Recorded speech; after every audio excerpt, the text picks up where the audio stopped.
Thanks to Squarespace for sponsoring this video.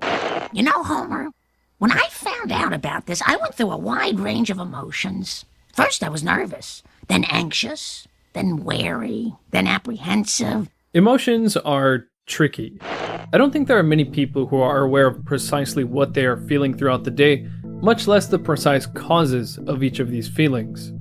Of course, if you're Cal Lightman from the TV show Lie to Me, then understanding not just your own emotions, but other people's emotions is totally easy. This show is based on the idea that certain facial expressions for emotions like disgust, anger, fear, sadness, happiness, contempt, and surprise are universally expressed by and can be recognized by all humans. So whether you're Paul Rudd or an illiterate 4 tribesman in Papua New Guinea, you should understand what emotion each of these facial expressions represent. Then, Cal Lightman can tell when you're lying or not because these universal emotions will inevitably leak onto your face, if only for a fraction of a second. The idea that emotions are innate and hardwired into humans goes well with Charles Darwin's view on emotions. Darwin theorized that emotions were evolved traits universal to the human species. There have been some very interesting animal studies that support this idea. For example, fear would be a useful emotion to have built in so you know how to not get killed.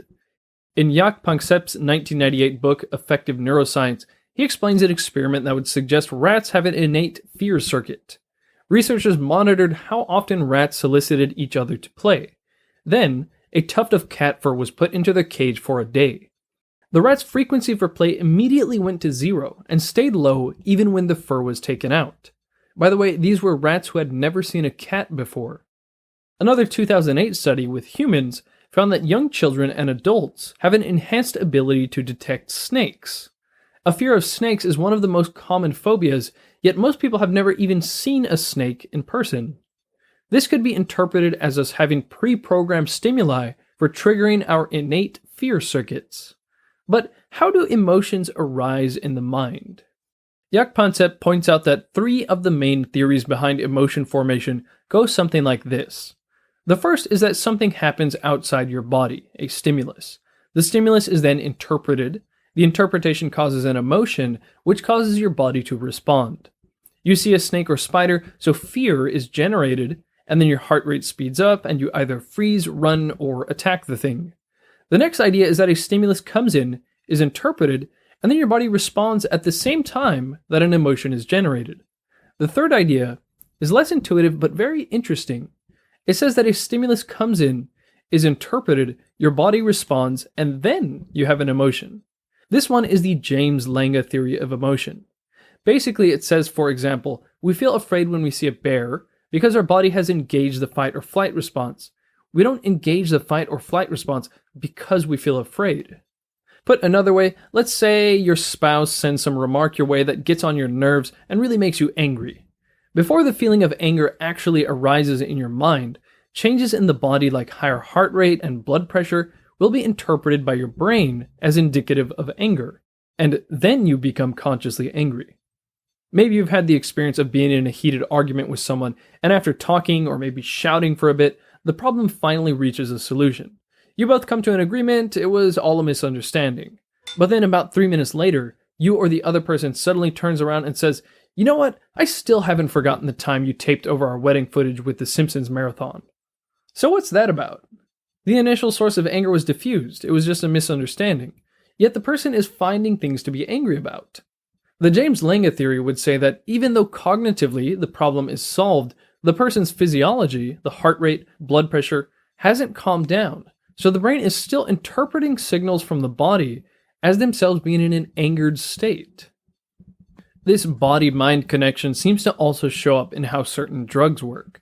For example, a benzodiazepine like Valium or Xanax may be prescribed to someone with a mental affliction as it reduces anxiety, but it may also be prescribed to an athlete for their physical affliction as it also acts as a muscle relaxant. Now, Panksepp presents a 4th model for emotion that he says would be more realistic. It suggests that all levels of information processing in the generation of emotional response interact with each other. This is closer to the theory presented in Lisa Feldman Barrett's book, How Emotions Are Made, published just last year. Dr. Barrett spends a good portion of the book refuting what she calls the classical view of emotion. This refers to the widely accepted idea that we have emotional circuits in our brain from birth, and these circuits, when triggered, will bring about an emotion.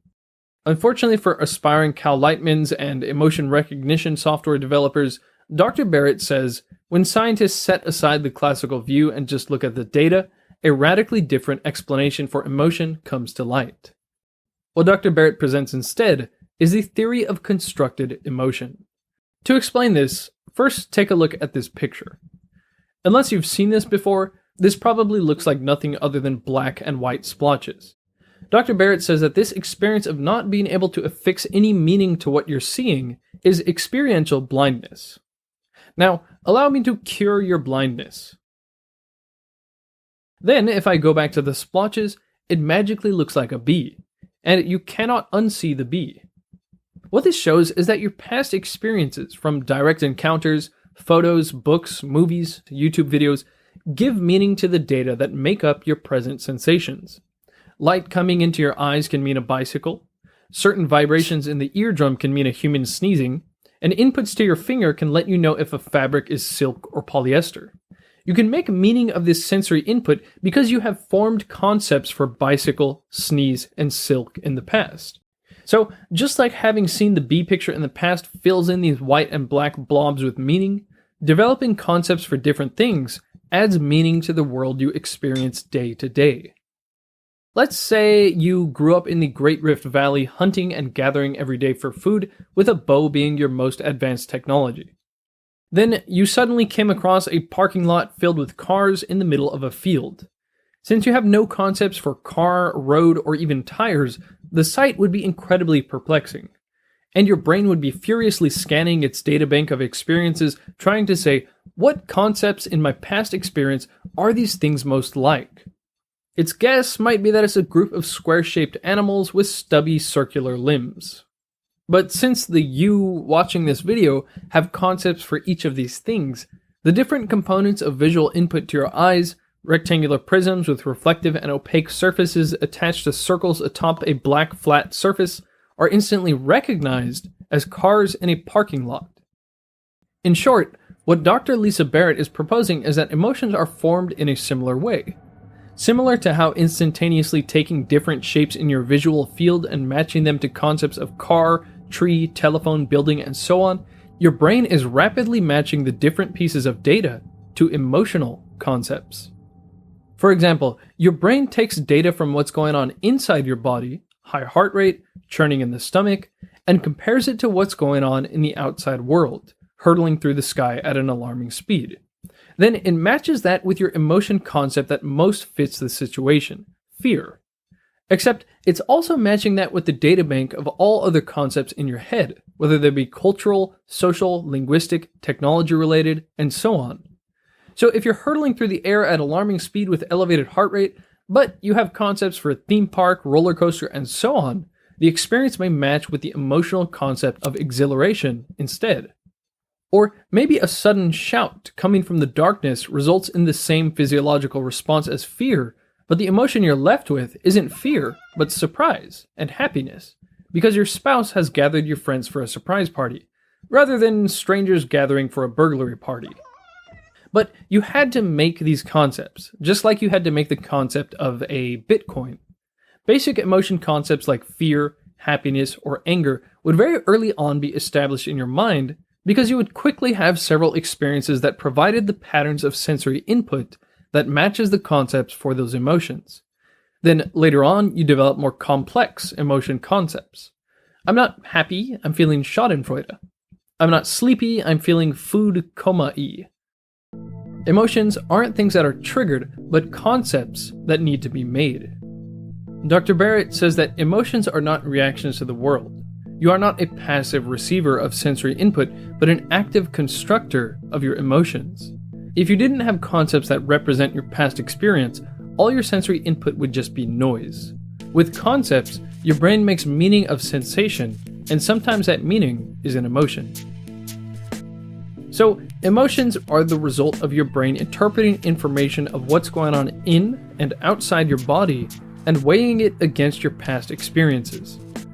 Now, you might be thinking, so what? Don't worry, I'll be putting out another video about the implications of all this and how you can make use of this information to your advantage to have a better understanding of and more control over your emotions. So stick around. This video was brought to you by Squarespace. If you want to make a professional grade website, whether it's an online store or a page for your art, the process is super easy with Squarespace. They provide an all-in-one platform with beautiful designer templates to choose from, and it all comes with award-winning 24-hour customer service. Domain setup is really easy, and you can even transfer in your third-party domains. There's no upgrades, nothing to install, and no patches ever. You can start your free trial at squarespace.com, and when you're ready to launch, go to squarespace.com/WIL to save 10% off your first purchase of a website or domain.